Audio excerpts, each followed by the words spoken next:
you have alleged economic sabotage between the Central Bank of Nigeria and the likes of the IMF. Is this a deliberate economic sabotage of some persons to have a dollar domination on Nigerian economy? And what are the consequences? Is there any major danger to the Nigerian people? Yeah, Sean, just before I attend to your question, I wish to react to the claim of Senator Ifeanyi that it should be credited, it should be commended for the amendment of Deep Offshore Production Contracts Act with profound respect. I started that campaign in 2015. The records are there.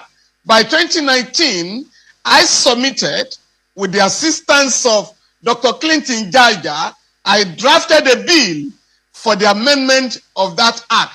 And the bill was adopted by the Senate under the presidency of Dr. Bukola Saraki, but the Senate could not complete the exercise.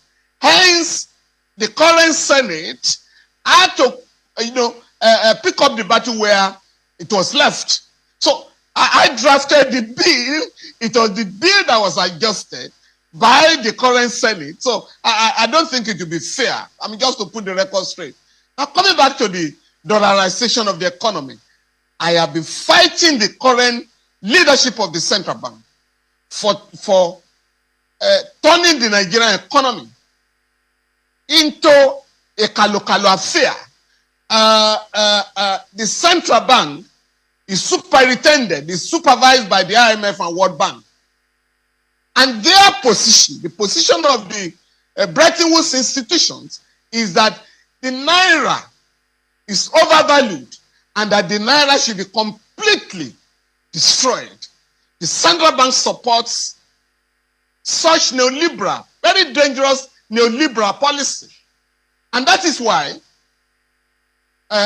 Section 20 of the Central Bank Act, which provides that the legal tenders in Nigeria shall be currency notes issued by the central bank as well as coins. But today, the dollar is spent in Nigeria. Landlords collect rents in dollars in certain parts of the country. School fees are paid in dollars. And I have fought the central bank. Under what law have you allowed people, the economy to be dollarized? And the central bank has pleaded with me, oh, we are going to react to your position very soon. And that's taking some months.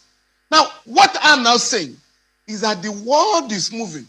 Along our campaign, the BRICS, and I'm talking of Brazil, India, South Africa, China, and India, BRICS. That body is now campaigning that it is going to have an international currency to challenge the dollar. About 24 countries have applied to join the body in their next summit that will take place in South Africa. I'm simply asking, what is the position of Nigeria? Have we reduced ourselves to the footnote of history as far as international affairs are concerned? When you look at Section 19E of the Constitution, it provides that it shall be the duty of the government of Nigeria to promote a new international economic order, and that is the one before us, i.e., that we have no business selling our oil and gas and other products in dollars. No business. We are supposed to ask the buyers to pay in Naira so that you can show up your currency. And that is what Russia is doing currently. China is doing the same currently. India is doing that. They are trading in rubles and rupees. And why can we not trade in Naira? Mr. Falana. 5 years ago. 5 years ago. Yes, please. Yeah, I wanted to jump in to say, now, the Dangote refinery, we understand that we officially get off the ground, it will start operations, and President Buhari will probably be on that ground to commission it. That's some good news, especially for the consumption of oil. Now that you've mentioned it, most of the monies that we spent in Nigeria as a government is also on this importation and exportation of crude and bringing it back into the country. Now, what would you be, because Buhari is going out, Tinubu will be coming in. What do you think is most important, especially for the government that is coming in this very matter that is troubling? You see, before the Buhari regime goes, it is important to let Nigerians know that we have investment in the Dangote refinery. Nigeria invested $2.7 billion in that refinery. In addition, 300,000 barrels of crude oil will be given to the refinery per day. The agreement has not been published, but those are the highlights. Secondly, the Buhari administration very belatedly had earmarked $1.5 billion to fix the Port Harcourt refinery. We understand the refinery will come on stream this year.